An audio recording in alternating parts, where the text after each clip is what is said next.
Gold is just one big fat yawn.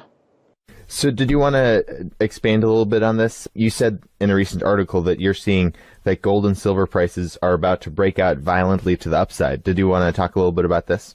Yeah, we had the touch of the $18 silver target. That was indicated in both the weekly cup and handle reversal chart pattern and confirmed in the daily chart pattern, which had a rectangle with a bit of an upward bias on it. Each one had a 2-point potential breakout move from 16, and each one indicated 18. We had a touch of 18 a couple days ago. That was great, but now we're consolidating just under 18. I got to be honest, I have not looked at much at the gold and silver charts since 2012 because QE has had a side effect of more easily suppressing the gold and silver price. And furthermore, the Swiss peg of the euro and the Swiss franc had another side effect that was only revealed about a year ago. But gold has been a yawn. It has not broken the $1,300 target. There was a day in the same week as April 19th when Shanghai had its news on the gold fix and the RMB contract for gold. On the same week, $2 billion worth of paper gold were thrown at the market as supply, phony supply, and $1.5 billion of phony silver paper supply was thrown at the market. This is how they keep the prices down. There's no responsibility, no accountability, no legality, and no law enforcement involved because it's all for the greater good of supporting the king dollar and what I like to call the reign of terror behind it. So we've had a tepid response so far, and it really just needs a push from Shanghai. I think there's going to be a day when Shanghai just says, we've had enough of your games. We're going to move the gold price $100 higher just to see how these guys react. We're going to move the silver price $1.50 higher just to see how these guys react. See if it maybe topples a bank. There are two big important things regarding silver that I think are worth noting right now, right here and now. One is that it's looking like the U.S. government reneged on the 1999 most favored nation status deal with China, whereby China leased the New York and Washington boys a hoard of silver. And the U.S. did not return the silver after the lease was over. This is just one more lease, one more treaty that the U.S. violates. They're the exceptional nation, as in corruption. Okay, so it looks like J.P. Morgan has been hired by China to acquire the silver and replenish their silver stockpile in China, because the evidence is quite clear. J.P. Morgan has been doing a lot of buying of silver. Well, why would they be buying a lot of silver when they're trying to suppress it? So it looks like they might have been hired, and it could be related to the open door that China created by purchasing One Chase Plaza, the J.P. Morgan headquarters. Okay, the second event is much stranger and maybe equally unclear, fuzzy. But I'm hearing from numerous, it's been at least 3 or 4 clients who have written me and said, and interestingly, it's not from colleagues, it's from clients.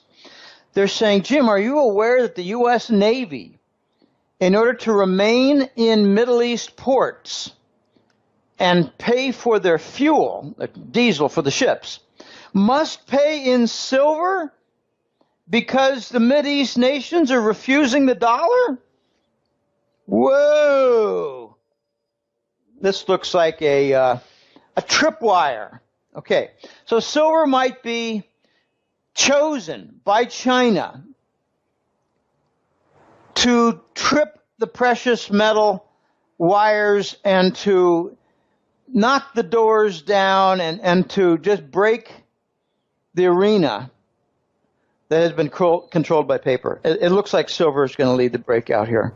So what about basic supply and demand dynamics? Are those bullish for gold and silver right now? I think they are. They have been for quite some time. We've had for 2 years, 3 years, tremendous demand coming from the East.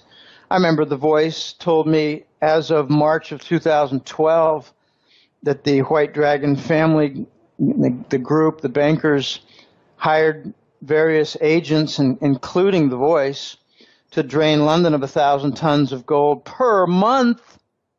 I mean, all these stories about official gold reserves are absolute nonsense. 1,000 tons a month from May of 2012 through the end of 2014. That was 30,000 tons of gold that moved to China. Yet, you got clownish websites and groups. I mean, even GATA, Gold Antitrust Action Committee, even they focus a bit too much on the official gold reserves. And, China's got 1,300 tons of gold. Well, they've been moving 1,000 tons a month for 30 months. I don't care about official. It's really quite silly. So we've had a lot of shortages. We've seen a lot of waiting times for gold and silver purchases. We've seen a lot of dealer shelves lacking. We've seen a lot of coin shows with very little to offer. We've seen a lot of mints, as in U.S. Mint and Royal Canadian Mint, ration their supply, which is, by the way, illegal. It's illegal. They can't do that. They must buy to meet the demand. It's in the Constitution. Oh, I'm sorry. The Patriot Act rendered the Constitution null and void. So I always like to stress, Eli, that central banks have no silver in their supplies. There are no central bank vaults of silver, yet industry has tremendous demands for silver and really not much for gold. So it's a win for silver on the demand side. It's a win for silver on the supply side. It's just a win-win altogether for silver. I'd like to mention one thing regarding silver as replacement. There has been a battle in industry and technology. This has gone on for, well, maybe about 100 years to replace silver in certain applications, like for mirrors, like for electronics, like for photography development. It's a great conductor of electricity. It's a great reflector of images and light. Well, there has been one popular usage for silver recently, and that's been in solar panels. Photovoltaic panels. China just recently demonstrated without loss of efficiency a non-silver solar panel. So we might actually see some reduced demand in silver for solar, but it's going to continue for photography. I remember 10 years ago, there were a lot of clowns saying, oh gosh, with all the digital imaging going on with cameras, we're going to see silver just fall off on demand. And I said, yeah, right. In emerging market nations, in India, Pakistan, in Brazil, what, they're going to go straight to digital cameras? I don't think so. It just doesn't work that way. The more advanced societies, the more advanced economies do move toward digital. I remember buying a digital camera back in 1999. I bought an Olympia camera, and I paid over $800 for it. Well, now you can buy a simple little cell phone, a smartphone, have a camera in it, and send images out, and your camera didn't even cost you more than, say, $120. Some of them don't even cost $80, but they're more primitive. Okay, the point is that silver has almost no competition. I always use the word almost in there. But there are three. I've mentioned these before. They're worth mentioning again, Eli. There are three important changes in the silver market. Coins that are at least 3 years old are being given an extra premium, like in the past for, say, a 40-year-old coin or a 60-year-old coin. So if it's earlier than, say, 2012, suddenly it's got an extra premium. That was never there before. Okay, it's a sign of an added layer of premium in in older coins.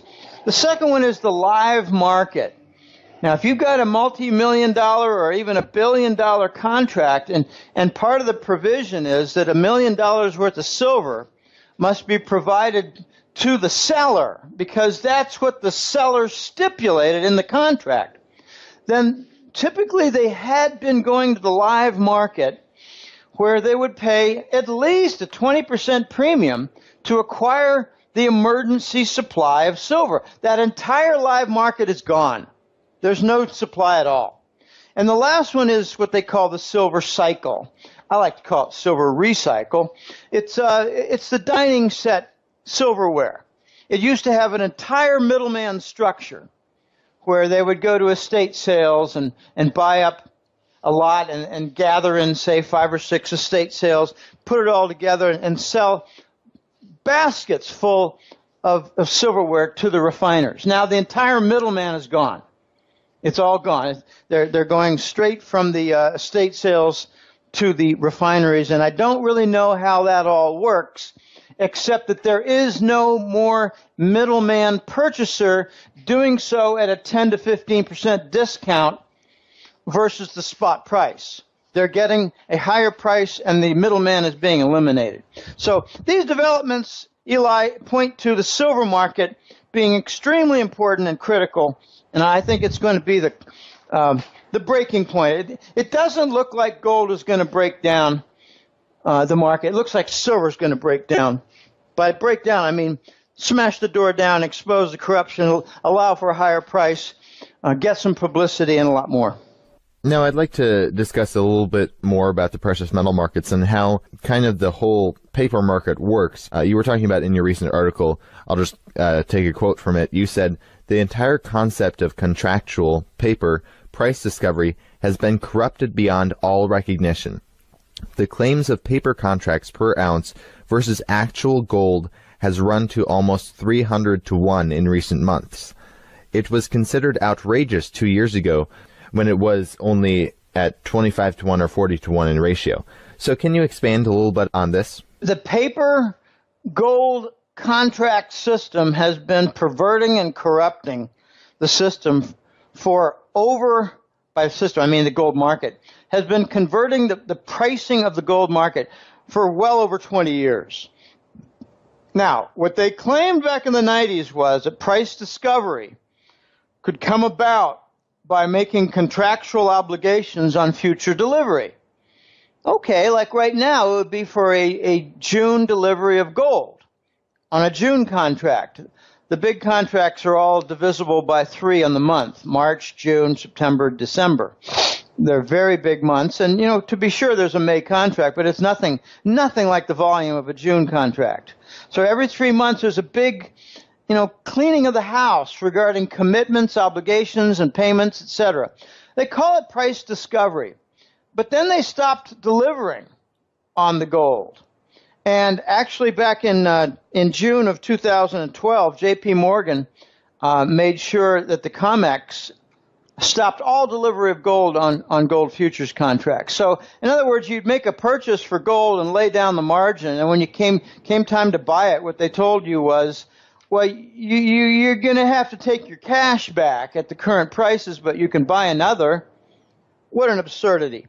Okay, the price discovery system got knocked on its side from the illegality and corruption because just like in the week of April 19th, they throw $2 billion worth of paper gold at the market to keep the price down with no intention of seeing any satisfaction of those contracts in actual delivery.